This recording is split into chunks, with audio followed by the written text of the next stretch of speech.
오늘 우리에게 주시는 하나님 말씀 함께 봅니다. 오늘 우리에게 주시는 하나님 말씀은 창세기 36장 20절부터 30절입니다. 그러면 다 함께 읽습니다. 그 땅의 주민 호리 족속 세일의 자손은 로단과 소발과 시브온과 아나와 디손과 에셀과 디산이니 이들은 에돔 땅에 있는 세일의 자손 중 호리 족속의 족장들이요 로단의 자녀는 호리와 헤맘과 로단의 누이 딥나요 소발의 자녀는 야란과 마낫과 에발과 스보와 오남이요 시브온의 자녀는 아야와 아나며 이 아나는 그 아버지 시브온의 나아기를 칠 때에 광야에서 온천을 발견하였고 아나의 자녀는 디손과 오홀리바마니 오홀리바마는 아나의 딸이며 디손의 자녀는 햄단과 에스반과 이드라닌과 그란이요 에셀의 자녀는 바란과 사이완과 아간이요 디산의 자녀는 우스와 아린이니 호리 족속의 족장들은 곧 로단 족장, 소발 족장, 시본 족장, 아나 족장, 디손 족장, 에셀 족장, 디산 족장이라. 이들은 그들의 족속들에 따라 세일 땅에 있는 호리 족속의 족장들이었더라. 아멘. 오늘 말씀의 제목은 호리 족속의 족장입니다. 그러면 본문의 말씀을 통해 함께 은혜 나누도록 하겠습니다. 오늘 말씀은 그 땅의 주민 호리 족속 세일의 자손이라는 말씀으로 시작을 합니다. 자, 이제 세일의 자손인데 세일은 이제 그에서의 후손들이 거주하게 되는 땅을 얘기합니다.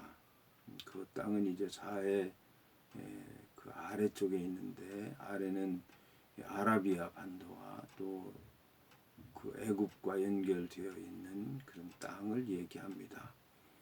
이 땅의 주민을 가리켜서 호리 족속이라고 이제 얘기를 하는데 이 홀이라고 하는 말의 뜻은 동굴에 거하는 자라는 이제 뜻입니다. 동굴 그 사해 남쪽에는 동굴이 아주 많이 있었는데 이들은 그 동굴에서 살았던 것 같습니다.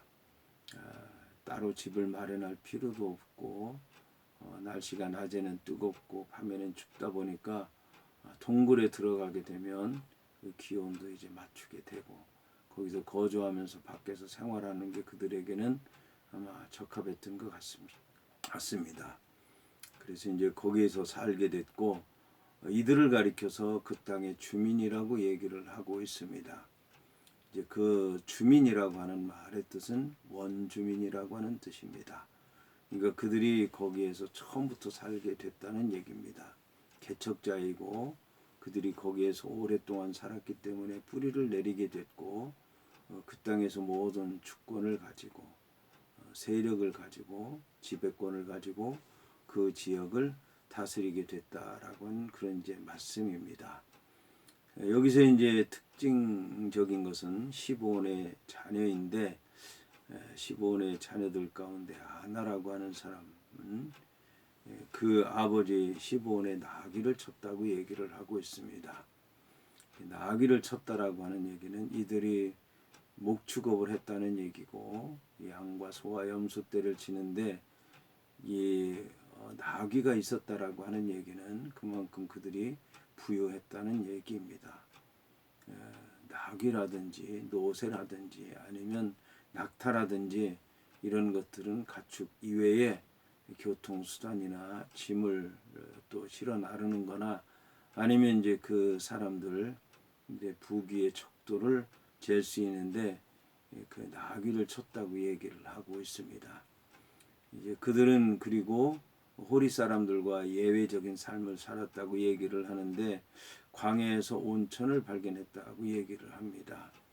이제 온천이라고 하는 말은 히브리어로 그냥 물일 뿐인데 여기서 이제 온천이라고 얘기를 하는 것은 사해 지역이기는 하지만 그래도 군데군데 물이 있는 곳이 있는데 여기서 이제 다른 곳에서는 물에 대해서 얘기를 하지 않았는데 여기에서 이제 물에 대해서 얘기를 하니까 이것은 보통 물이 아닐 것이다. 그렇다고 이것이 짠 물일 경우도 아닐 것 되고 그러니까 이것은 온천일 것이다. 그러니까 이들이 이처럼 나귀를 끌 정도면 사람들이 사는 것도 옷도 좀 깨끗한 것으로 입고 몸도 깨끗하게 씻고 정결한 삶을 살았을 것이다. 그래서 이제 온천이라고 번역을 하게 된 것입니다. 여기 이제 보게 되면 놀라운 것은 뭐냐면 22절에 로단의 자녀는 호리와 헤맘과 로단의 누이 딥나가 나옵니다. 딥나는 분명히 엘리바스의 첩이고 그에게서 이제 아말렉이라고 하는 아들이 나오는데 여기에서도 이 여자가 등장하는 것을 보게 되면 이 딥나라고 하는 여자가 비록 엘리바스의 첩이긴 하지만 대단한 세력을 가졌다라고 하는 것을 알 수가 있습니다.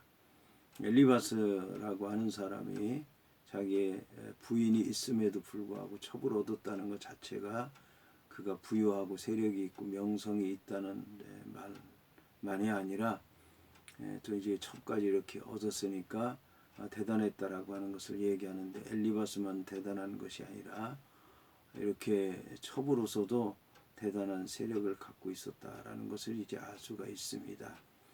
놀라운 것은 성경에 보게 되면 이렇게 자세히 들여다보면 이런 것들이 드러나게 되는데 그냥 성경을 이렇게 대충 보게 되면 잘 모르고 지나치게 되고 그런 것이 있었나 그래도 대단치 않게 생각을 하는데 자세히 들여다보고 하나하나 성경 구절을 보게 되면 이렇게 이제 숨겨진 것들이 많이 있다라고 하는 것입니다. 그 숨겨진 것 가운데는 이제 보화와 같은 것, 귀한 것, 우리가 잊어버려서는 안 되는 그런 이제 좋은 것들이 많이 있는데 반대로 성경을 철저히 연구하다 보면 군데군데 깜짝깜짝 놀랄 만한 그런 악한 것들, 미혹하는 것들 또 우리에게 저주를 갖다 줄 만한 그런 것들이 많이 있다라고 하는 것입니다. 우리가 이제 성경을 철저히 연구하는 것은 바로 이런 것입니다. 겉으로 드러난 것만이 아니라 속으로 드러난 것까지도 밝혀내야 되고 좋은 것은 우리들이 취해야 되는 것이고 나쁜 것은 우리가 버려야 되는 것입니다. 가나안 땅 자체가 젖과 꿀이 흐르는 땅이어서 좋기도 하지만 그러나 가나안 일곱 족속이 버티고 있는 그런 이제 악한 세력들이 지배하고 있는 땅이기도 하다라고 하는 것을 우리는 명심해야 되겠습니다. 우리가 살고 있는 세상도 마찬가지입니다.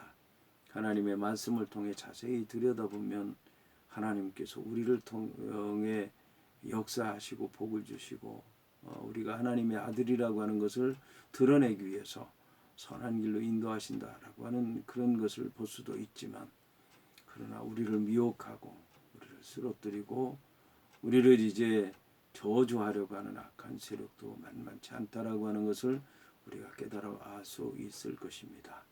오늘도 하나님 말씀 안에서 믿음으로 기도하는 가운데 하나님의 인도하심을 받기를 원하고 성령을 통해 악한 세력들을 물리치며 오직 예수 그리스도의 이름만 드러내는 하루가 되시길 주의 이름으로 축원을 드립니다.